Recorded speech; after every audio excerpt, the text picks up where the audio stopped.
তোমার আব্বা বাং করে বুঝার লোক লয়, তোমার আব্বাটা শিক্ষিত লোক।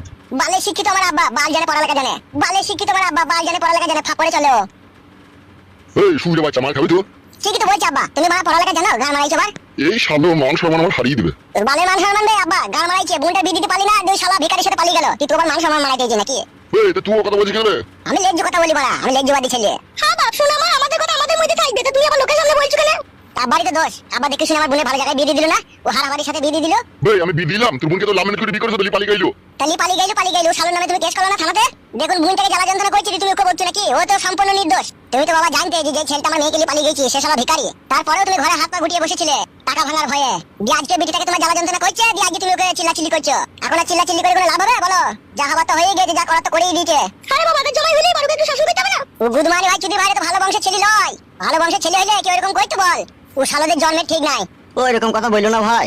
তোকে ঠিকই বলছি রে বড়া।